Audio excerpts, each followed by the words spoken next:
We are here at the PRI show, Racing Electronics Display. Steve Post from Motor Racing Network. So if you follow along our videos, and if you don't, shame on you, but if you follow along our videos, or if you need to go back to look at it, you got to look at last year's Shawn Reed video. Because this Shawn, he's the guy that took $100, bought a trucking company, and created it into a drag racing career. You got to watch the video. So Shawn's not one to say, well, last year's story is going to be the best ever. He comes this year and he's got even a better story here. First and foremost, hey man, how are you? I'm doing great, man. Thanks for having me out. It is so good to see you, and what a story. Okay, so you're rolling along, you're NHRAing it, you go to your home racetrack, Pacific Raceways, and what happens?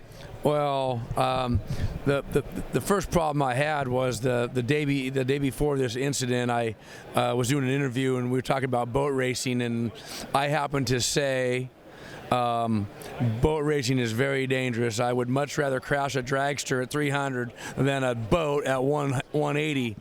So I said that on Friday, and then I decided to crash my dragster at 300 miles an hour on Saturday. You crashed it, and it crashed your body also. What were the extent? What was the injuries, and what was that?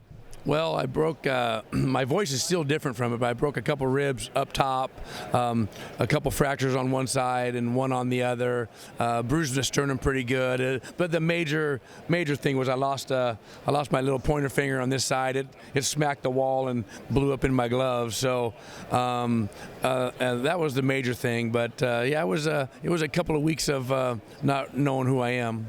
I am absolutely sure. So we tell this story not to talk about the bad side of it, because this story has a really, really good ending as far as that goes. How long was the recovery period? How long were you out of a race car?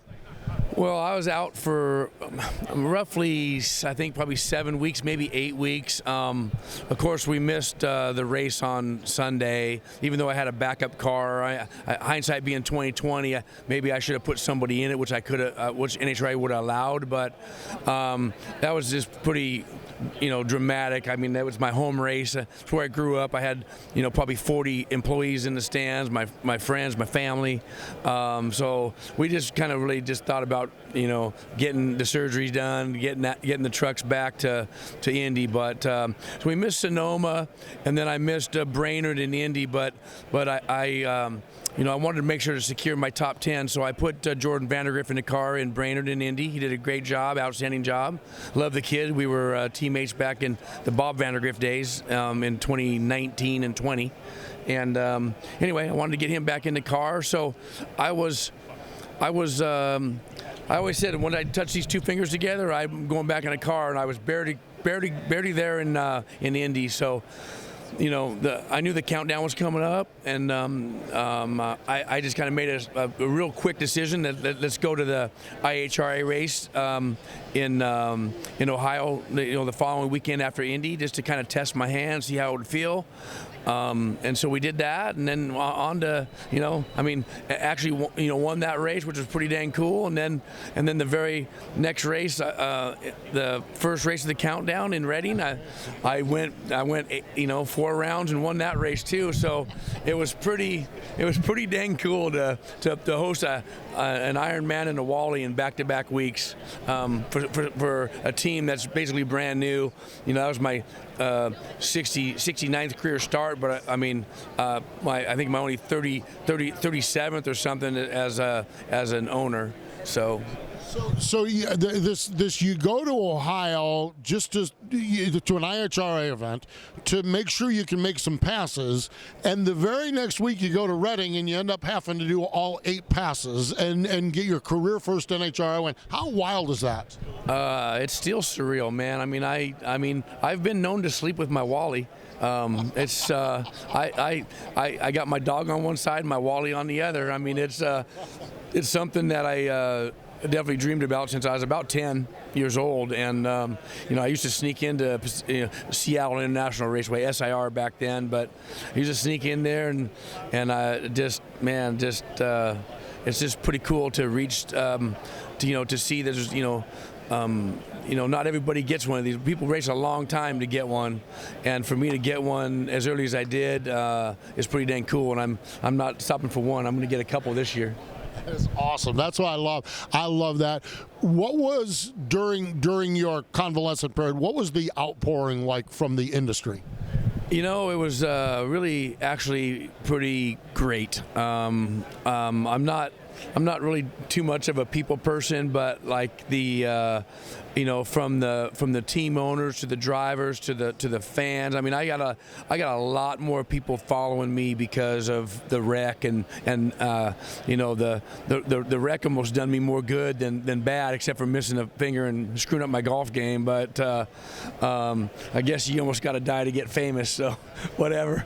And the way I look at it, they're like, you know, you get in a wreck, you lose a finger, and you go win a couple races. You know, what's next? I'm like, I got 9 more fingers. We can figure out how to win some more.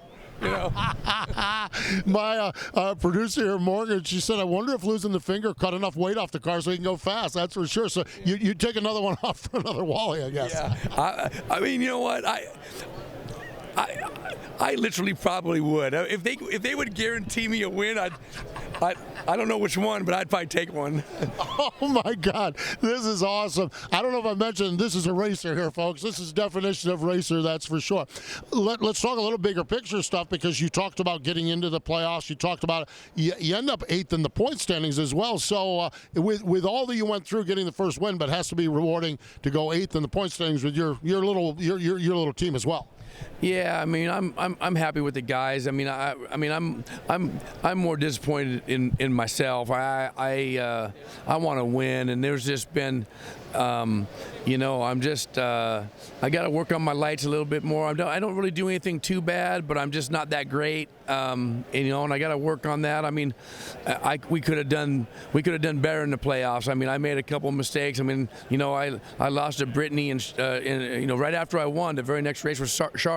I lost to Brittany by a thou, and you know, I needed an 071 instead of an 072, and I would have moved on. And you know, that's what I'm trying to tell all the guys. It takes everybody to win one of these races, and you lose by a thou, and it just kills the momentum, and then all of a sudden you lose first round, and I went from 10th to 5th, and then from 5th to like 9th in 2 races, you know. So it's all the little things. It's the start and line procedure for me, and the lights, and we got to make sure we get down the track, and you know, it's not easy. It's not for the faint of heart, I promise you. I'll tell you, no, it is not. That's for sure. We've got mystery questions in there. Reach in there and grab your mystery question. Man, I'm telling you, I love this. This story here just absolutely. All right. If you had to pick any other profession, what would it be? Well, you also have another profession, but is there something out there that you kind of would like to try or do or wish you would have done? Yeah, you know what? I probably would have been an architect. I like math. I like drawing. I like scaling. Scaling things. So, you know, I mean, if I had to do it all over again, I probably would be an architect. I wouldn't be driving a top fuel dragster because I wouldn't have enough money to do it. But I'd have a nice, it's something that I was always curious in, and I just never pursued. I just loved things and fast things and cars and boats. So I just went to work real early, and then just spend all my money on the things I like to do. How are things lining up for you for next year? Well, I've committed to run.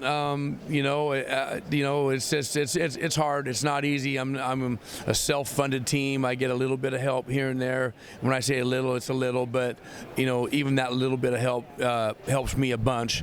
My guys, my guys are, almost $1 million before you even put a spark plug in the car, right? So it is not easy. But we got all the parts, we got all the pieces. We just started building the second car back again. The one we got another car getting built, so I'll be back to full strength with 2 cars in case we have a small mishap. But we're loaded up on engines and clutch stuff, and we're ready to go. I just need to find the week-to-week funds to keep it going, and hopefully my company in Washington can, that's the backbone of the whole thing. I got 40 guys out there that put pipe in the ground and put roads down. So hopefully that stays busy and we can keep robbing the dollars out of there to go racing. All right, so we're going to make a deal going forward for next year. Last year we talked about the $100 trucking company onto a drag racing career. This year we talk about the loss of the finger for the Wally. How about you just go like on some epic win streak this year so we can come back and talk about that spectacular next year? You know what? This Reed Trucking Top Fuel Dragster is going to be top 5 next year. Okay, I will not take anything but top 5. Even though we're getting some good, fresh talent in here too. I mean, Maddie Gordon, Leah's coming back, Tony sliding over to Elite, Josh slid over to to the Force car, which is always badass. There's going to be some. It's going to be pretty dang cool, man. But I'm used to winning in the boat, and I'm going to be top 5. And I'm not saying I'm going to win the whole thing, and that takes a lot of money and a lot of luck. But you never know. But top 5, win a couple races, go to a few semifinal, go to more semifinal appearances. I need to get out of round 1 a little bit better than we have, and some of that's my fault. My lights got to get a little bit better, and I got to get a little bit lighter, get a little bit better on the lights. We'll be good. Well, Shawn, I love the story. I really do appreciate the time. Thanks for swinging by. Thanks, man. I appreciate it. How about that racer? Folks, you think you got racers in your life? That's a racer right there. He's willing to take another finger off for another Wally. Unreal. Shawn Reed joining us here at the Racing Electronics Display.